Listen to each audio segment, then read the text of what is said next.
This video is now in session, and Virginia has decided its Democratic nominee and its Republican nominee, as well as New Jersey has decided their Democratic nominee and Republican nominee for the 2021 gubernatorial elections. So every single 4 years, in 2021, like 1 year after the presidential elections, Virginia and New Jersey hold their governor's races to either re-elect their governor or replace their governor.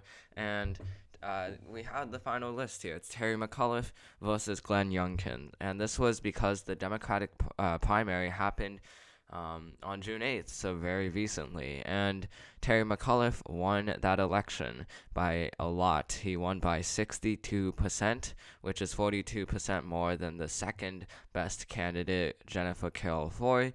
And it doesn't show much in terms of the primary. It just shows that Terry McAuliffe is very popular, but we already knew that fact. But that said, it's been cemented now. Terry McAuliffe going against Glenn Youngkin.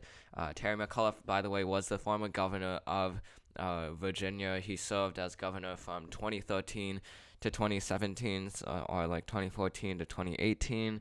And then Glenn Youngkin was a former CEO of the Carlyle Group, which is a capital fund.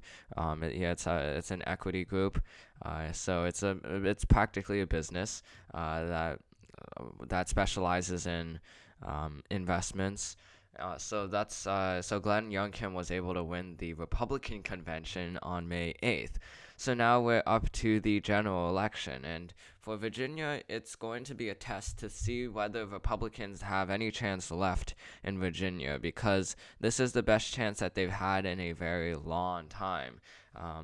Virginia, for their governor's races in 2013, Terry McAuliffe was the first time the Democrats won in that race. Usually, if a Democrat is in the presidency, then a Republican would win that gubernatorial election afterwards. And then just recently, if a Republican president was in if there was a Republican president, then a Democratic governor would be installed. But Terry McAuliffe broke that streak by being a Democrat and elected at the same time Barack Obama was president. So it's going to be interesting to see how this race goes out. It's likely to go Democratic, but if Republicans manage to win out this race with a moderate who is Glenn Youngkin, then he could potentially turn the tides and make Republicans focus on this state more. But if Democrats win this state, then Republicans are essentially doomed in Virginia for another at least 2 decades or so, because Virginia at this point has moved more and more Democratic by the year. Every single presidential election year, there has been at least some kind of shift for Democrats. And Terry McAuliffe is probably the best candidate that Democrats have for the 2021 election, electorally speaking. He was a former governor, so he's already proven himself to Virginians. Now, that election was much closer than the 2017 election, where Ralph Northam was able to win by a pretty large margin, 53% to 45%.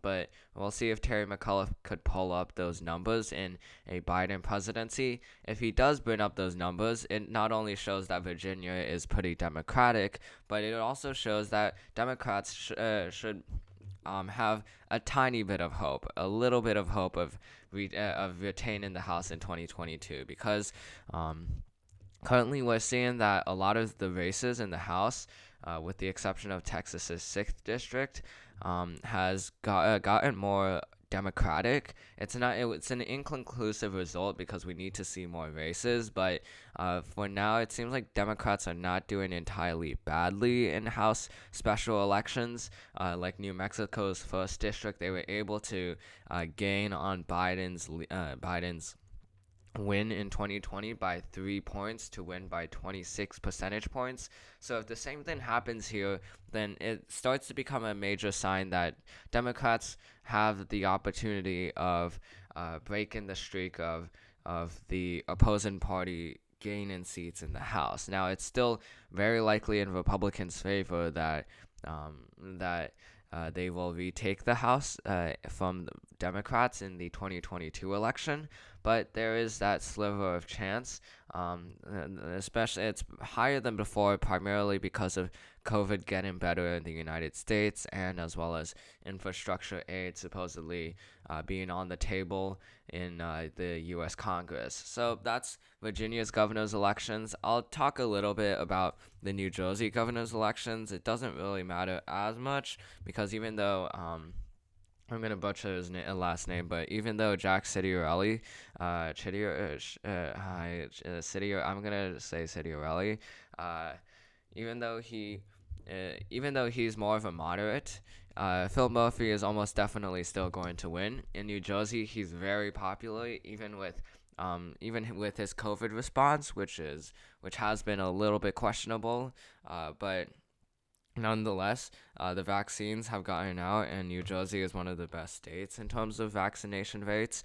So it's likely, and it's almost at this point certain that Phil Murphy is going to win. It didn't really matter which Republicans the Republicans would have elected, but what is notable is that Republicans did not elect Hirsch Singh. So Hirsch Singh was like the Trump kind of candidate. There's like the moderate establishment Republican, and then the Trump candidate. So that was Hirsch Singh, and he did not manage to win the Republican primary. Jack Ciattarelli did, and he's a General Assembly member, and he hasn't really focused much on Trump, and that's pretty. I mean, it's rightfully so, because New Jersey went to Biden by a very safe margin compared to Trump in the 2020 election. So if we go to the results here, Jack Ciattarelli won with just shy of a simple majority.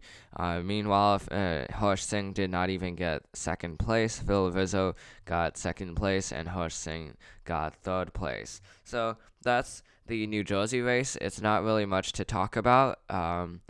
Yeah, there's not really much to talk about, primarily because it's very likely that Phil Murphy is going to win that election. But I guess closing it out, if they have polls, we'll be seeing more polls and more talks about the Virginia race in the coming months when 2021 draws to a close.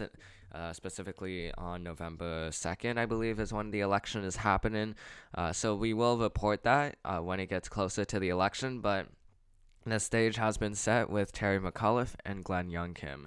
So that's the end of this video. Hope you enjoyed it. This video is now adjourned, and I'll see you in the next one.